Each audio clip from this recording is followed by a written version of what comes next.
Mike, we've looked at cars from the future.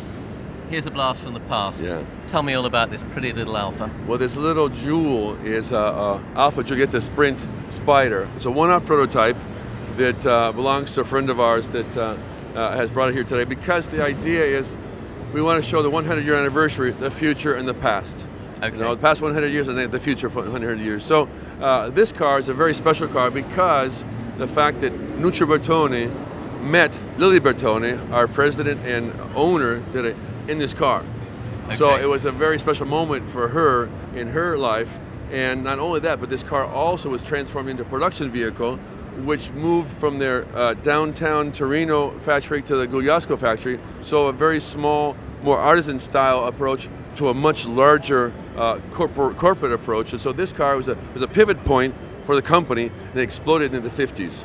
So it really it became a giant company thanks to this car. So the reason why it's here is it's a very important moment in the history of the Bertone and it's been preserved beautifully as well. Oh, it looks like brand new. I mean, these cars are amazing how well they've been restored and perfectly set. And just a very elegant proportions. And back in the 50s cars, you like curves, and these are cars you can't help but caress. Yeah. You want to put your hands on them. Like I see what a beautiful woman. I know what you mean. It's a bit like if you're cleaning a car. There are some cars that are nicer to clean than others. Yeah. If you want to get to know your car, wash it, and you'll find out how beautiful the car is. You're a man after my own heart. There you go. And we just love to just feel these curves on these cars. And another thing that's interesting is that look for the cut lines in this car. You go forward here, and there's no cut lines.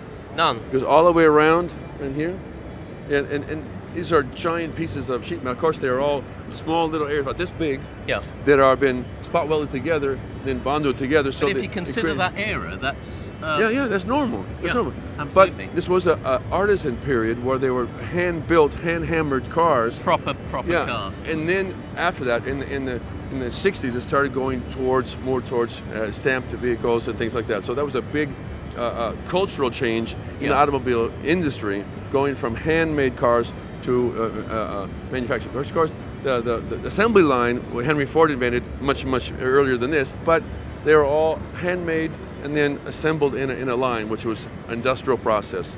But finally, when this car came out, they're about ready to make the jump into stamped cars, which we have the cut lines for bumpers and for hoods and roofs and things like that. So obviously you have the mobile pieces that are cut lines, but with the body, it's one solid piece. Sure. Incredible.